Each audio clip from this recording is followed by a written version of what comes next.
I was asked to give a shout out to the students of Chicago. Done. I would like to begin my address with words of gratitude. Thank you, Stefan. You are a true friend, and I cannot imagine what my life would have been if you hadn't suggested that I should come to Earlham College. Gina, thank you for taking this journey with me. You have been my first lady for 25 years. Thank you for embracing this community and letting this community embrace you. Thank you, family and friends. My brother and sister are here. My high school friends are here. My law school friends are here. Friends from the National Guard are here. And the turnout from Earlham friends is incredible. We love you, Earlham! I am so honored that you are here to support me and to support Earlham. Mom and Dad, I know you're listening. I love you. I'd like to thank all the people who made this inauguration day and week a truly special series of community events. I'd like to thank the folks who take care of this campus and take pride in making this place beautiful.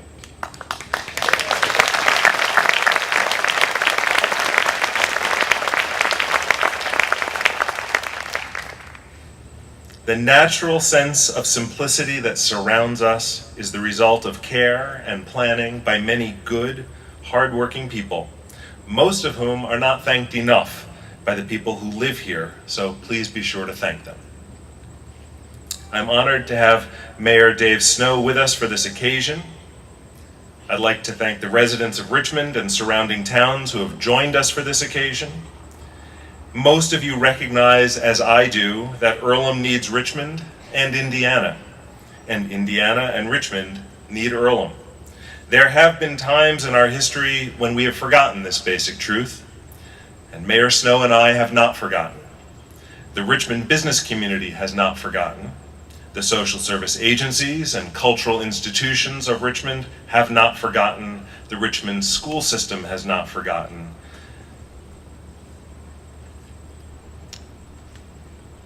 Earlham has always attracted students and faculty who feel called to service and want to make the world a better place. Many of them live out that call right here in Wayne County. From Earlham's Bonner Scholars who do community service as an integrated part of their education, to the students who work and shop in Richmond's businesses, Earlham is grateful that we are welcomed and woven into the fabric of this great city. And part of my vision for Earlham's future is that we continue to strengthen this partnership because together, Earlham and Richmond can create a better college, a better city, and in the process, create graduates who will be more capable leaders because they learned how to change lives, build community, and change the world right here.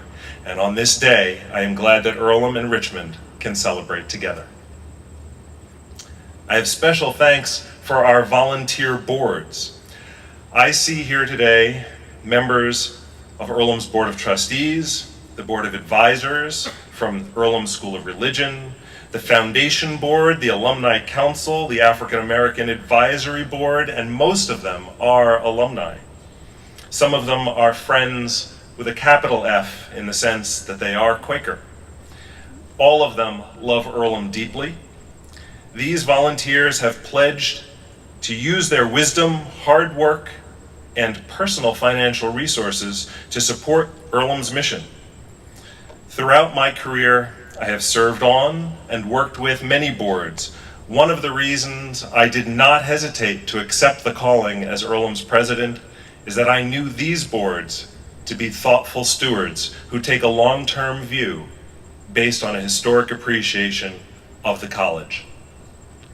Great colleges, like great cities and great nations, must work to understand and teach their history and culture so they can work to build a bold future that will succeed because it is an organic extension of who they are.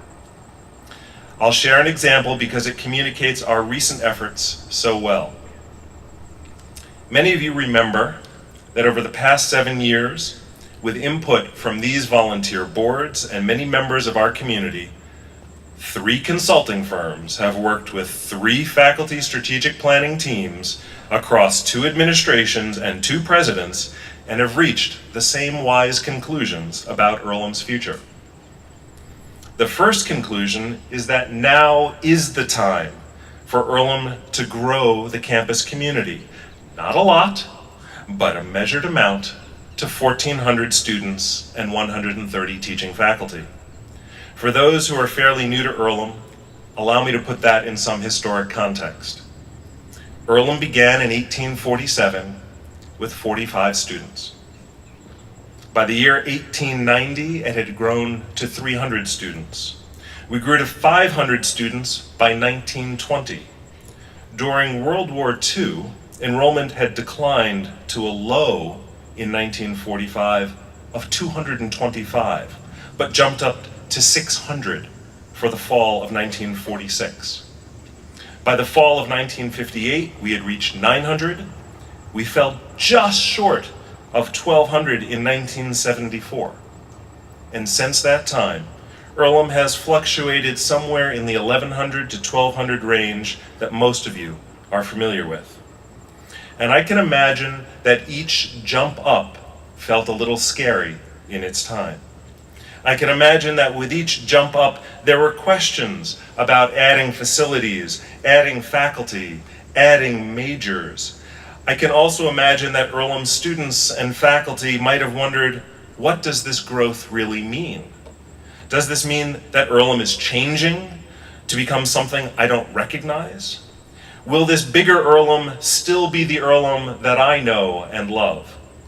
Yet each time Earlham grew larger, Earlham remained Earlham. The Board of Trustees, with courage and planning and a leap of faith, took steps to ensure that this college was ready for another jump up in growth. They supported the construction of new dorms, new classrooms, new offices, new laboratories, and new performance spaces. Although there is more work to be done, the physical campus is ready to support this growth. My vision is that Earlham will remain Earlham, only a little bit larger, so that more Earlham students and faculty will allow Earlham to make a bigger difference in the world. The second wise conclusion was that we must continue to innovate in ways that make Earlham more distinctive and make Earlham graduates more successful in their careers. The Earlham Program for Integrated Collaboration, or EPIC, is an exciting yet organic innovation that will benefit the college and our graduates. Earlham has a long history of allowing individuals to design elements of their study and many years of student-faculty research projects and fieldwork and service projects that have been long integrated into classroom learning.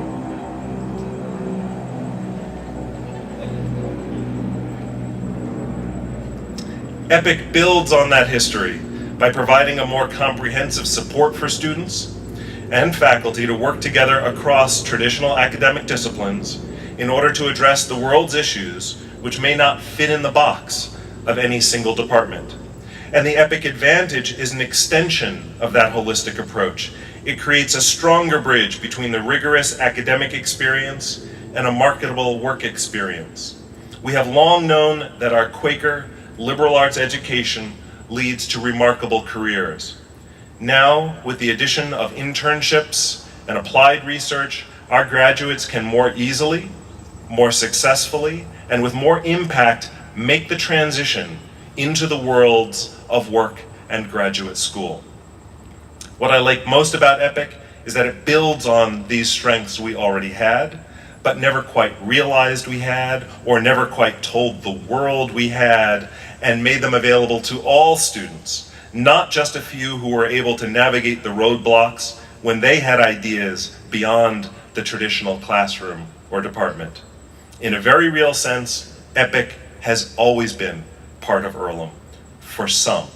And now EPIC can be part of Earlham for all of us. Because we are doing a better job of teaching the world what EPIC means, the world will more easily understand and welcome the skills you bring as graduates.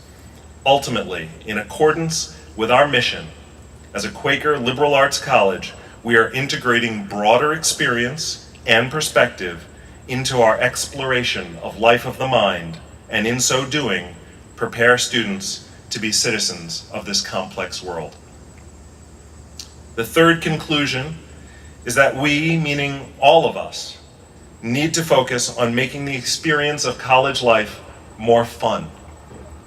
When I was talking to students last winter, I had a sense that Earlham was taking things a little too seriously and needed to let itself have a little more fun. One important element of an Earlham education for your own health, well-being, and complete development is time for fun. This weekend is an opportunity for us to have fun with almost the entire community. I now give a shout out to all the sports teams who are on the road right now. I wish you could be here. You wish you could be here. Thank you. There are so many of you now who have no memory of what May Day was at the college. It was a tradition of fun that many alumni remember fondly. A consensus was reached that the May Day celebration was no longer capable of welcoming and inspiring the full diversity of this community. A tradition was ended, and that's okay. What we think of as culturally relevant and fun should continue to evolve over time.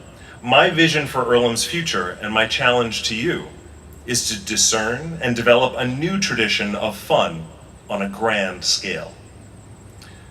Trustees will continue to keep their eyes on the long-term horizon. We know that other buildings must be added. We know that some buildings have reached their end. We know because you have told us that the off-campus houses along College Avenue need attention. They also know that the responsibility of stewardship never ends, and they do it out of love. And I ask you to join me in thanking them with our applause.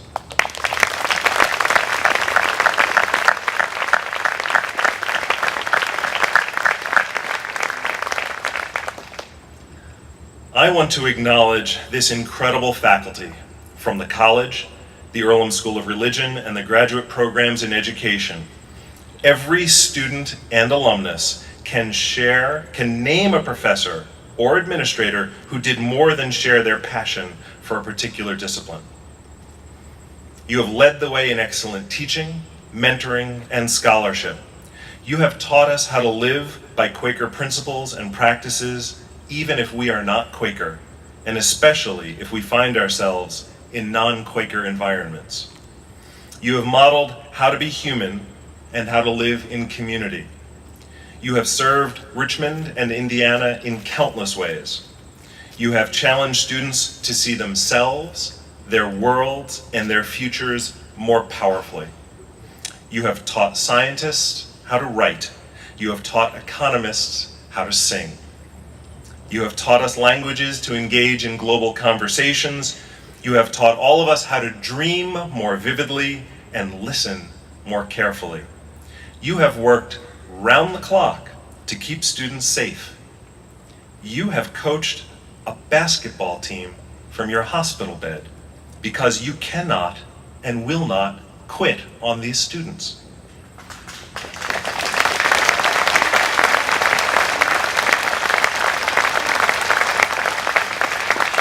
You are the reason that Earlham is known as a college that changes lives. You are the reason we want to explore new models of shared governance that will allow trustee meetings to better integrate faculty perspectives directly into trustee discussions. The real reason this crowd is gathered is because they love and respect you. And I would like to invite everyone present to celebrate you with applause and joyful noise.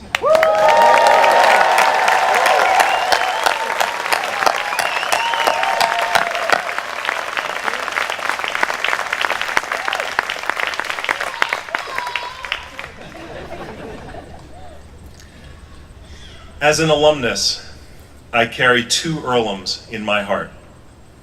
One Earlham that is timeless and enduring, and one Earlham that is unique to my time. It can take years to separate the two and realize that Earlham is constantly changing,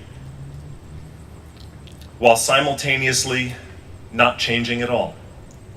How was it so easy for me to spot that more fun was needed on campus because I listened to current students, I listened to faculty and alumni, and I listened to the enduring message of the late Dan Kinsey. Dan Kinsey was a professor of physical education at Earlham College from 1959 to 1967, and few now remember that he won the Olympic gold medal for the United States in the high hurdles at their Summer Olympic Games in Paris in 1924. There is a bench behind Stout Meeting House with words that feel relevant today. It reads, "In memory of Dan Kinsey, who endeavored to lead others to wholesome and creative fun for the sake of fun and what it does for the human spirit." You see, we have placed clues around the campus. If you pay attention, you can begin to understand more about the Earlham that is timeless and enduring.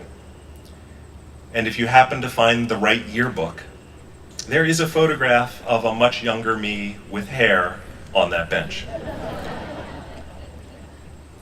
Clarence Pickett taught biblical literature at Earlham in the 1920s. He would later leave Earlham to be executive secretary of the American Friends Service Committee.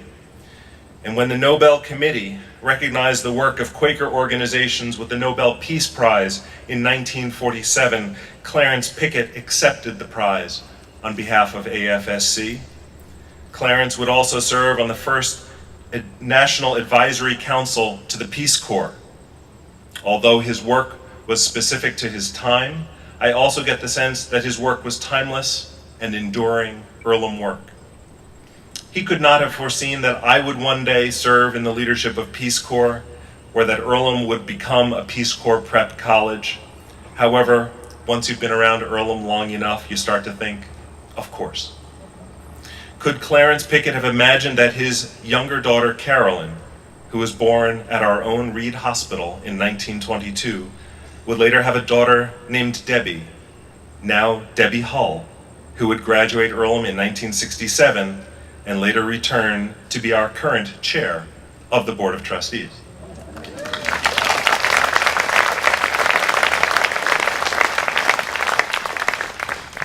When William Cousins arrived in our sociology department in 1966 as Earlham's first black professor, could he have imagined that one day I might be inaugurated as president, or that this community would be this global and this diverse? William's son, Chris Cousins, remembers growing up on this campus in the True Blood preschool and graduated with the class of 1984 just a few months before I arrived as a freshman. Could you have imagined this day? Chris is here today. Thank you for coming. I can tell you this, not to embarrass somebody too much, but Chris has a daughter named Krishna Ray, who is a high school senior. You see, next fall, when she shows up for new student orientation at Earlham, and now you better show up because you are part of this inaugural address, she will now be part of this chain of Earlham's history. History may move slowly, but it moves. And remember, there is an Earlham that is timeless and enduring, and an Earlham that is unique to your time. What is unique to this time, to this inauguration day? Some may say that what is historically different, visibly different on this day, is the color of my skin. And to the extent that this difference inspires you and brings out the best in you, I will continue to be proud of my heritage. And for those of you who know what lies beneath this skin, what the Reverend Dr. Martin Luther King Jr. might call the content of my character, I hope that that also inspires you and brings out the best in you.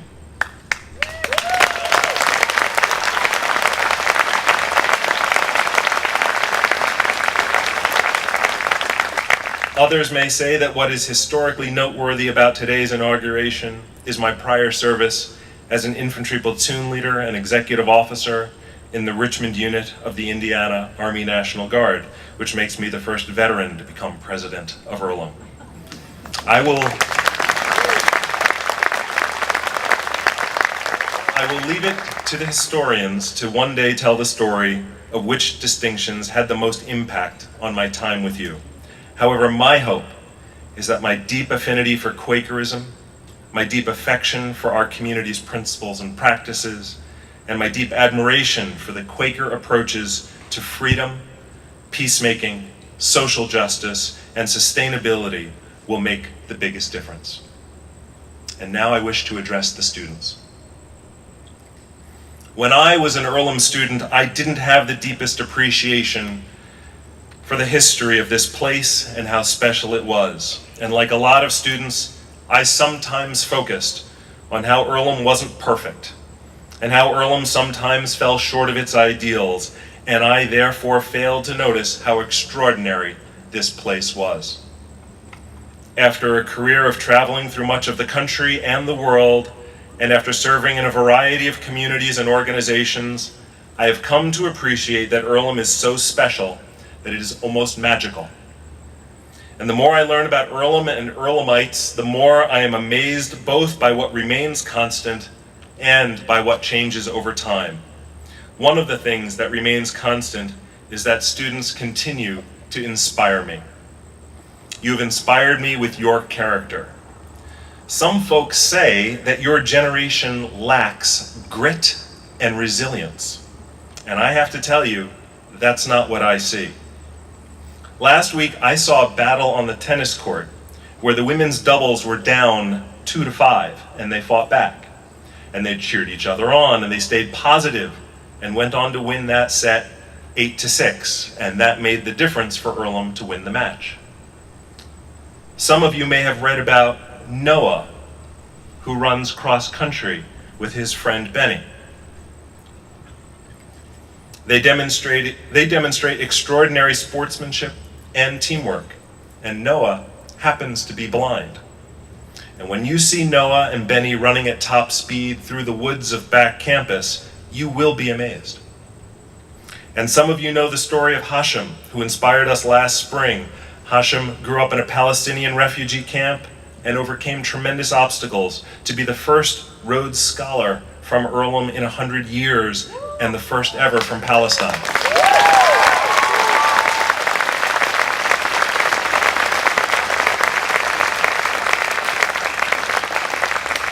You may not know that another Earlham student is sitting here among us today. And she has set her sights on being the second Rhodes Scholar in a row from Earlham College. You may have heard that our football team hasn't won a game in a while. And you might assume that morale and school spirit might be low with the team. But if you meet these young men and you see them at practice, and you see them in the classroom, if you see them engaged in their epic experiences, you will be inspired by who they are and their EC pride. You can't tell me that this generation lacks grit and resilience.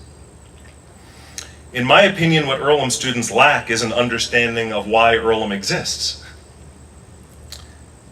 You may not really know why we brought you here to this place. You don't know why men and women devoted their lives for 170 years to build this place for you. Why? Because this place makes leaders that the world needs. We live in a world that calls out for leaders who can listen and engage in civil discourse. Let us not forget we have valuable skills and tools in that arena.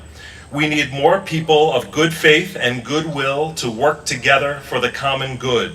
More people are needed who have an education in how to build and rebuild community. We need more people who know how to strengthen diversity, manage inclusively, and navigate the challenge of collaborating across differences. It is possible that Earlham's diversity may always be 2 steps behind where Earlham students want it to be, but what is also true is that Earlham's diversity is usually 3 steps ahead of where the rest of the world is.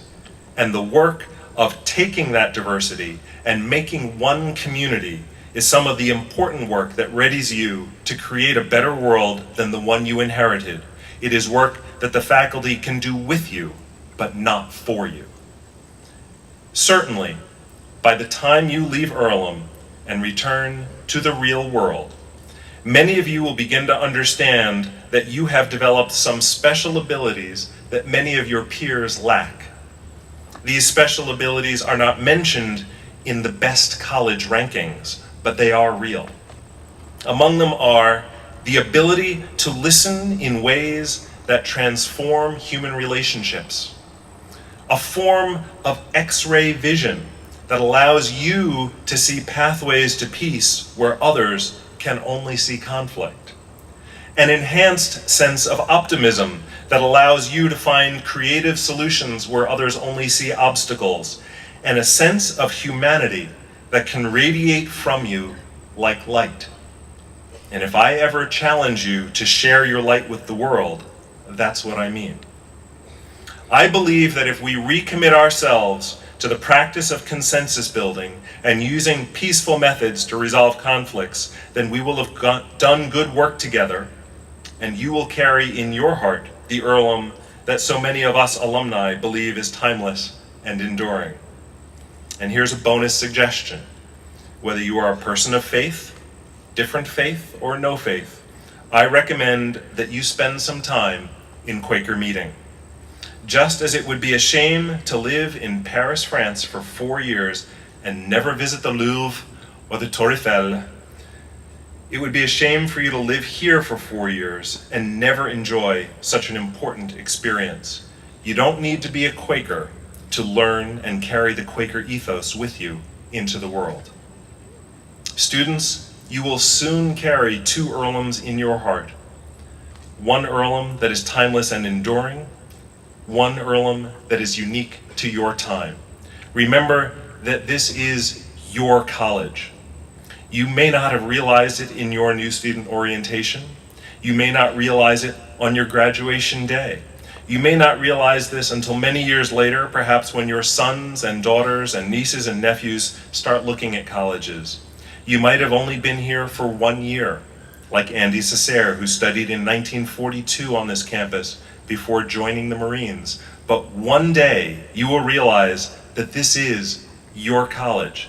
When that happens, you will truly realize the benefit of your Earlham education, and you will join hands and do all you can do to give back to this college. And I'm going to ask you to join hands right now while I finish this. Just hold your neighbor's hand. And you will join hands and do all you can to give back to this college, not just because it is a worthy and beautiful institution, although it is, but because in this place, the world has assembled in passionate pursuit of the most noble ideals that an educational community can free the mind, open our hearts, give us the skills and tools, and awaken us to hear and follow our calling. This is an Earlham that is timeless and enduring.